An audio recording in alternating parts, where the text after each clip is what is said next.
Good evening. कैसे हैं आप सब?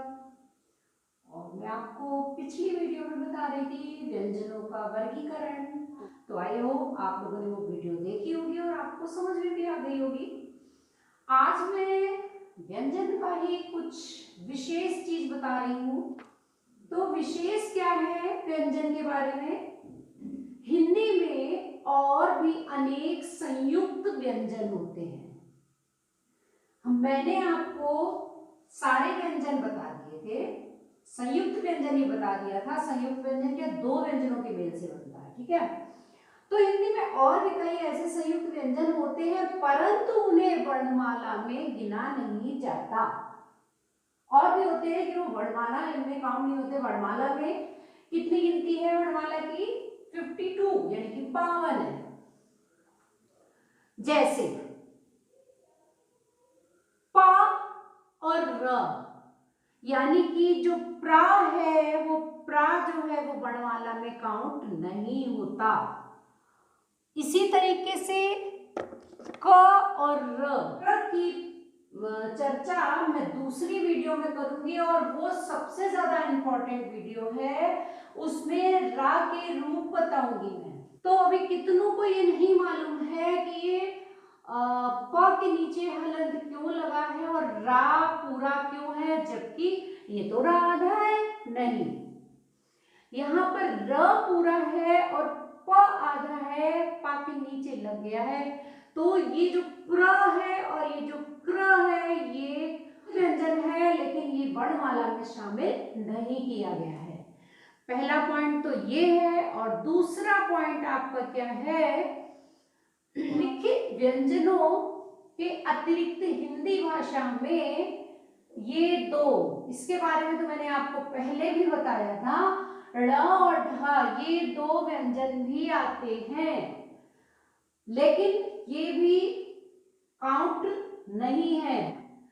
ट ठ ड ढ ण, तो एक तो मैंने आपको पहले भी बताया था ये ड और ये ढ, तो आता है ट ठ ड ढ ण, ठीक है।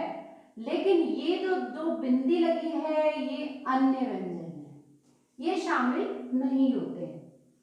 जैसे जो बिंदी वाला कब आता है? जब हम बाद में कोई चीज लिखते हैं, पढ़ चढ़, ठीक है, घोड़ा पेड़ा घड़ी, आते हैं आगत ध्वनियों में। आगत ध्वनि किसे कहते हैं मैंने ये भी आपको पहले बताया था, लेकिन अभी मैं आपको इंपॉर्टेंस बता रही हूँ व्यंजन की। तो विदेशी भाषा के शब्द हिंदी में आ जाने के कारण उनको आगत ध्वनियां कहते हैं। ये पढ़ाते समय मैं बताती रही थी कि आगत ध्वनि, आगत स्वर कौन से हैं, आगत वर्णमाला के अक्षर कौन से हैं। तो विदेशी भाषा के शब्द हिंदी में जब आ जाते हैं, कुछ विदेशी ध्वनियां भी हिंदी में आ गई हैं, इन्हें लिखने के लिए पुराने वर्णों के ही कुछ चिन्ह लगाए जाते हैं, तो ये हो जाते हैं आगत ध्वनि। जैसे ये जो आ है, ही है ये, अब इसमें लग क्या गया? ये, तो ये क्या है? विदेशी चिन्ह आ गया। जैसे ये कहां पर लगता है? ये लगता है डॉक्टर में, रॉकेट में। अब आप इसको डॉक्टर नहीं बोलोगे, आप क्या बोलोगे? डॉक्टर। ऐसे इसको रॉकेट नहीं बोलोगे। यहां पर इस चिन्ह का प्रयोग किया गया, यह आगत ध्वनि है, तो ये रॉकेट हो जाएगा। इसी तरह से कॉपी नहीं होता है, कॉपी होता है। ये तो हो गए स्वर में आया है ये आगत। व्यंजन में क्या आया? जा तो ऑलरेडी था और फा ऑलरेडी था, लेकिन जब इसके नीचे बिंदी आ गई, ये भी विदेशी उससे लिया गया है, तो क्या हो गया? ये कहां पर लगता है? जैसे ये देखिए, मान लीजिए जहाज है, जहाज बोलते हैं इसको, और बिंदी लगा देंगे। तो अगर हम बिंदी नहीं लगाएंगे तो ये क्या प्रोनाउंस होगा? जहाज। जरूर, तो यहां लग जाती है तो क्या होता है? जरूर, ठीक है। सफेद, सफेद, ठीक है। तो ये कुछ बातें हैं। अभी कुछ थोड़ी सी बात और रह गई है व्यंजन में, कुछ इंपॉर्टेंट बताना, जैसे रा के रूप हो गए, और 2-3 पॉइंट हैं वो भी मैं आपको बता रही हूँ, तो बने रहिएगा मेरे साथ वीडियो में। तो भिन्न व्यंजन को लिखते समय हमें कौन सी बातों का ध्यान रखना चाहिए? छोटी छोटी बातें हैं लेकिन बहुत महत्वपूर्ण बातें हैं। देखिए, पहला क्या है, जिन व्यंजन के अंत में खड़ी पाई होती हो। खड़ी पाई किसे कहते हैं आप जानते होंगे शायद। ये खड़ी पाई होती है, उनका अगले व्यंजन के साथ संयोग होने पर उनकी पाई हटाकर अगले व्यंजन के साथ जोड़कर लिखा जाता है। जब हम कोई चीज 2 बार बोलते हैं तो कौन से व्यंजन जो खड़ी पाई वाले व्यंजन हो, जैसे मैंने आपको यहां बताया सच्चा, ठीक है, तो च क्या है, खड़ी पाई वाला है, ठीक है, और दोबारा भी हमें चा लिखना है, तो ये सच्चा, सच आधा हुआ, और इसी में ही एक चा और आ गया और मात्रा आ गई। तो फिर से देख लीजिए, जिन व्यंजनों के अंत में खड़ी पाई आती है और अगले व्यंजन के साथ जब उसको जोड़ा जाता है तो खड़ी पाई हट जाती है। अगर हम इसको लिखेंगे स च चा, तो क्या बोला जाएगा इसको, सचचा, ठीक है, तो ये गलत होगा, तो यहां पर ये खड़ी पाई हट जाएगी, तो ये वर्ड सही होगा। इसी तरीके से त्याग, ता भी जो क्या है, खड़ी पाई वाला है, तो जब हम ता और या को साथ बोलेंगे तो कैसे हो जाएगा, वो ये हो जाएगा। इसी तरीके से म, म्यान, तो मां क्या है, खड़ी पाई वाला है, तो म्यान हो जाएगा। पाई आधा मान लिखने के लिए ये डंडी हट जाएगी। इसी तरीके से ना भी खड़ी पाई वाला है। दूसरा पॉइंट है, जिन व्यंजनों में खड़ी पाई बीच में आती हो।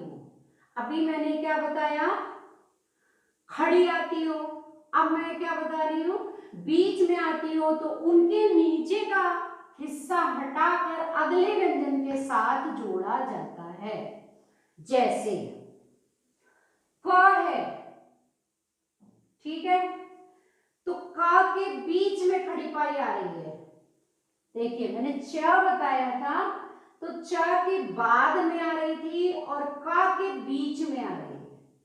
तो जब 2 व्यंजन दूसरा मिला के लिखना होगा हमको का के साथ, तो कैसे लिखेंगे, मान लीजिए पक्का लिखना है हमको, तो 2 व्यंजन आ रहे हैं, तो ये बीच वाली पाई वाला है, इसलिए ये ऐसा है, ठीक। ऐसे ही बीच की पाई वाला कौन सा है, फ, फा होता है, तो मान लीजिए हमें लिखना है, फा में भी देखिए बीच में आ रही है पाई, तो हमें लिखना है हफ्ता, तो ये आधा होगा और इसमें ता मिला दिया जाएगा, ये हफ्ता बन जाएगा। इसी तरीके से यहाँ बीच की पाई वाले और कौन से हैं, हफ्ता हो गया, क्यारी हो गया, पक्का हो गया, हक्का हो गया, बक्का हो गया, ठीक है। 2 व्यंजन साथ साथ लिखे जा रहे हैं और ये बीच में लगती है, तो इसको ऐसे आधा लिखते हैं, और ये बाद में लगती है, तो इसको ऐसे आधा लिखते हैं। तीसरा पॉइंट है, बिना खड़ी पाई वाले व्यंजनों को मिलाकर लिखते समय, जिनमें बिना खड़ी पाई ना हो, उनको जब हम मिलाकर लिखेंगे तो क्या होगा, केवल हल चिन्ह लगा दिया जाएगा। अच्छा, अभी कई लोगों को कंफ्यूजन है, हल चिन्ह क्या है, ये तो नया शब्द दिख रहा है। तो हल चिन्ह और हलंत है एक ही चीज, लेकिन जैसा कि आपको नाम से पता चला है, हलंत, हलंत, हलंत, ये ही चिन्ह जो है वो लास्ट में लगे तो इसको हलंत कहते हैं, और ये ही चिन्ह अगर बीच में लगे तो इसको हल चिन्ह बोलते हैं। कुछ व्यंजन ऐसे होते हैं जिनमें ना बीच में होती है ना आखिरी में होती है, तो ऐसे कौन से होते हैं, ह होता है जैसे, ठीक है, द होता है जैसे। तो जब ये आधा लिखोगे, ये जो आपने, ये मैं आपको बता रही हूँ, ये सारे आधे प्रोनाउंस किए जाएंगे, आधे, 2 व्यंजन मिल रहे हैं इसलिए ये भी आधा होगा।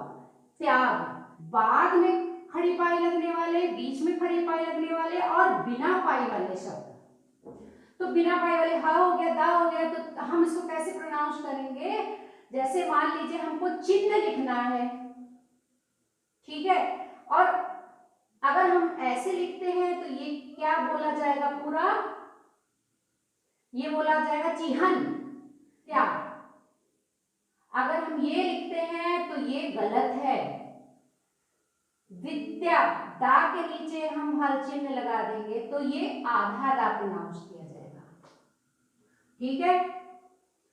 तो इसके बाद जो मैं अगली एक लास्ट वीडियो बची है आपकी स्वर और व्यंजन की, वो होगी रा के विभिन्न रूप, और वो बहुत इंपॉर्टेंट है।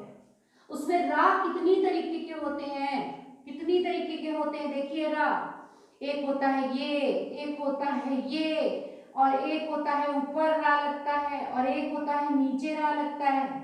तो ये बहुत इंपॉर्टेंट वीडियो है, प्लीज इस वाली रा के विभिन्न रूप को आप मत छोड़िएगा, ये जरूर देखिएगा, बहुत जरूरी है। अगली वीडियो में मैं आपको रा के विभिन्न रूप बताऊंगी। आज के लिए बस इतना ही। आपका स्वर पूरा हो गया, आपका व्यंजन पूरा हो गया, कहाँ आदि मात्रा होती, कहाँ पूरी होती, कहाँ हल होता है, हल चिन्ह होता है, और कहाँ हलंत होता है। आपको कहीं फिर भी कोई कंफ्यूजन लगता है तो प्लीज कमेंट्स बॉक्स में अपने कमेंट्स देखकर, अपने विचार लिखकर पूछ लीजिएगा। अगर कुछ पूछना है तो मैं पूरी कोशिश करूंगी कि मैं आपको अच्छे से समझा पाऊं, और अगर कहीं आपको कोई गलती भी दिख रही है तो वो भी बताइएगा। आपके जो कमेंट्स होते हैं उससे हमारा मनोबल बढ़ता है, तो देखते रहिएगा। Thank you so much.